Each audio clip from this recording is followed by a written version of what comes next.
ناظرین، 2023 سے ترکی بین الاقوامی پابندیوں سے آزاد ہو کر اپنے معدنی ذخائر جس میں تیل اور گیس کو نکال کر نہ صرف اپنے استعمال بلکہ ایکسپورٹ کرنے کی پوزیشن پر آ جائے گا، جس سے ترکی کی معاشی حالت مزید مضبوط ہو جائے گی۔ ترکی ماضی میں دنیا کے 3 براعظم پر حکومت کر چکا ہے۔ حال ہی میں آذربائیجان کی مدد کر کے آرمینیا کو شکست دے دی۔ مغربی ممالک میں تھرتھرلی مچ گئی ہے کہ ترکی دوبارہ ماضی کی کھوئی ہوئی عظمت اور ساکھ کو حاصل کرنے کے لیے متحرک ہو گیا ہے۔ ادھر سعودیہ اور دبئی کے محلات پر بھی لرزہ طاری ہونے لگا ہے۔ تفصیلات میں جانے سے پہلے ناظرین، آپ ہمارے یوٹیوب چینل کو سبسکرائب کریں تاکہ ہماری آنے والی نئی ویڈیوز آپ کو ملتی رہیں۔ ناظرین، سعودیہ کی معیشت گراوٹ کا شکار ہے کیونکہ 2050-2060 میں سعودی عرب کی دولت یعنی تیل کے ذخائر ختم ہو جائیں گے۔ عرب اندر سے کھوکھلے ہو چکے ہیں، عیاشی میں، دولت پیسے میں۔ سائنس و ٹیکنالوجی پر توجہ نہ دے کر اپنے پاؤں پر خود کلہاڑی ماری۔ عروج کے زمانے میں سوائے عیش و عشرت کی زندگی بسر کرنے کے علاوہ عربوں نے کچھ نہیں کیا۔ ناظرین، رائل فیملیز کی سیکورٹی بھی بیرون ممالک کی سیکورٹی فورسز کی مرہون منت رہی، جو کہ پاکستان، امریکہ اور عرب شہزادوں کے وفادار گارڈز پر مشتمل ہے۔ یہ 3 لیئر کی سیکورٹی ہوتی ہے۔ وفادار ہوتے ہیں نمبر 1 پر، نمبر 2 امریکہ اور 3rd پر پاکستانی فوج۔ پاکستانی فوج وار اینڈ ٹیرر جنگ کی بھٹی میں تپ کر کندن ہو چکی ہے۔ ناظرین، سعودی ولی عہد شہزادہ محمد بن سلطان پاکستان کو سی پیک کا حصہ بننے کی سزا دینے میں امریکہ، انڈیا، UAE کے ساتھ مل کر سازشیں کر رہے ہیں۔ پاکستان کے 73 سالہ برادرانہ تعلقات کو داؤ پر لگا دیا ہے۔ حال ہی میں سعودی حکومت نے 20 ریال کے نوٹ پر دنیا کا نقشہ دکھایا، جس میں گلگت بلتستان کو پاکستان سے علیحدہ دکھایا گیا ہے۔ دوسرے الفاظ میں، سعودی گورنمنٹ نے اس نئے نقشے کو جو عمران خان حکومت نے جاری کیا تھا، جس میں گلگت بلتستان اور کشمیر کو پاکستان کا حصہ دکھایا گیا، آفیشیلی ماننے سے انکار کر دیا ہے سعودی عرب نے۔ ناظرین، سی پیک کی شروعات ہی گلگت بلتستان سے ہوتی ہے۔ سعودی گورنمنٹ نے ہندوستان کو خوش کرنے کے لیے سی پیک، جو کہ پاکستان کی معاشی شاہراہ ہے، اسے دبانے کی سازش کر رہا ہے۔ سعودیہ نے ہندوستان میں اربوں ڈالر کی انویسٹمنٹ کر رکھی ہے۔ ان اقدامات سے انڈیا، امریکہ میں خوشی کی لہر دوڑ گئی ہے۔ ناظرین، بات یہاں تک نہیں رکی، بلکہ سعودی گورنمنٹ نے پاکستانی ہنرمندوں اور پاکستانی فورسز کے افسروں اور جوانوں کو واپس پاکستان بھجوانے کی تیاری کر چکا ہے، تاکہ پاکستان کو فوراً معاشی نقصان پہنچا کر گھٹنے ٹیکنے پر مجبور کیا جا سکے۔ پاکستان کو تیل نہ دینے کے فیصلے پر بھی غور کیا جا رہا ہے، تاکہ پاکستان کی مشکلات میں اضافہ کیا جا سکے اور نارمل کی زندگی میں دراڑیں ڈالی جائیں، تاکہ پاکستان سعودیہ کے سامنے ہاتھ جوڑ لے اور سی پیک سے کنارہ کشی اختیار کر لے۔ سعودی گورنمنٹ پاکستان کو انٹرنیشنل کمیونٹی کے سامنے ذلیل و رسوا کرنے کی پالیسی پر عمل پیرا ہے۔ اب پاکستان کو سعودیہ UAE تعلقات پر نظر ثانی کرنا پڑے گی۔ اب پاکستان کو بھرپور طریقے سے فیصلے کرنے ہیں کہ نیا بلاک بنانا ہے یا پرانے بلاک میں رہ کر ذلیل و رسوا ہونا ہے۔ اسرائیل سعودیہ کا نیا ایڈوائزر بن گیا ہے۔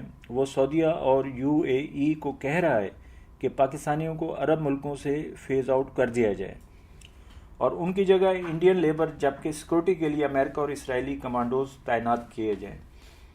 اسرائیلی خفیہ ایجنسی موساد کے چیف یوسیکو نے اپنے ایک انٹرویو میں بتایا کہ امریکہ میں اقتدار ٹرمپ سے جو بائیڈن منتقلی کے بعد پورے 22 عرب ممالک کے ساتھ سفارتی تعلقات بحال ہو جائیں گے، لیکن ان میں سے 3 ملک شامل نہیں ہوں گے، جن میں ایران، قطر اور پاکستان شامل ہیں۔ یہ ہماری حیثیت ماننے سے انکاری ہیں، انہیں سبق سکھایا جائے گا۔ اسرائیلی وزیر اعظم نیتن یاہو موساد کے چیف یوسیکو کے ساتھ غیر اعلانیہ دورے پر سعودی عرب کا دورہ بھی کر چکے ہیں اور وہاں امریکن وزیر خارجہ مائک پومپیو کی موجودگی میں ولی عہد محمد بن سلمان سے ملاقات کی، اور ذرائع نے نام نہ بتانے کی شرط پر بتایا کہ بہت جلد امریکن صدر کے ساتھ سعودی ولی عہد کی ایک میٹنگ یا ٹیلی فونک رابطہ متوقع ہے۔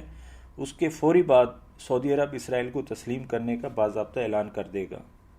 امریکہ، UAE اور اسرائیل اور سعودی عرب کے لیے خطرے کی گھنٹی ناظرین اس وقت بجی جب شاہ محمود قریشی نے کہا کہ ایک نیا بلاک بنانے کی ضرورت ہے، اور سونے پہ سہاگا عمران خان نے کہہ دیا کہ ہم مستقل اب چائنا کے کیمپ میں آ گئے ہیں۔ اس کے بعد سے امریکہ، سعودیہ اور UAE اسرائیل فکر مند ہو گئے۔ پاکستان بہرحال ایک ایٹمی طاقت ہے جس کی وجہ سے کی پلیئر اب پاکستان کو کمزور کرنا چاہتے ہیں، عدم استحکام لانا چاہتے ہیں، معاشی عدم استحکام پھیلانا چاہتے ہیں۔ بڑی خطرناک گیم تیار ہو چکی ہے۔ ناظرین، انڈیا نے $500 ملین کا ایک فنڈ 2015 میں ہی بنا دیا تھا جس کا مقصد پاک چائنا سی پیک کو سبوتاژ کرنا ہے۔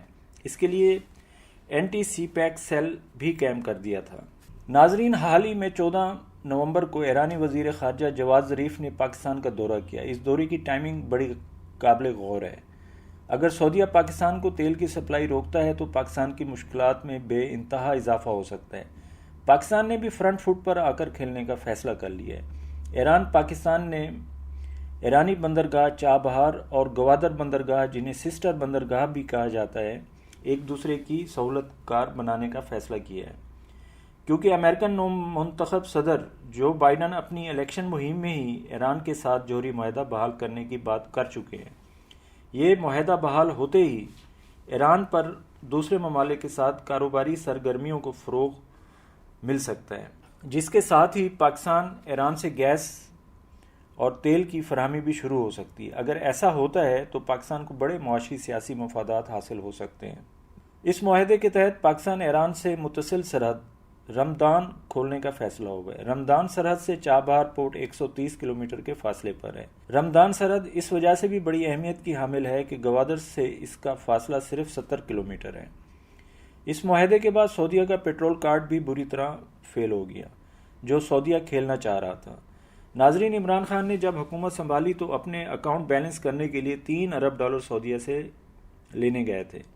کچھ ماہ پہلے سعودیہ نے $1 ارب واپس مانگ لیے، جسے پاکستان نے اپنے عظیم دوست چائنا سے لے کر سعودیہ کو دیے۔ اب سعودیہ پھر باضد ہے اپنے $2 ارب واپس لینے کے لیے۔ آخری اطلاعات تک سعودیہ نے کہا ہے کہ میرے بقایا جات $2 ارب پاکستان واپس کرے۔ حالانکہ پاکستان کے کمزور معاشی حالات کے پیش نظر سعودیہ کو یہ رعایت دینی چاہیے، لیکن سعودیہ پاکستان کو کمزور کرنے کا کوئی موقع ہاتھ سے جانے نہیں دے رہا۔ سعودیہ چاہتا ہے کہ پاکستان سی پیک سے علیحدگی اختیار کرے اور اسرائیل کو تسلیم کر لے۔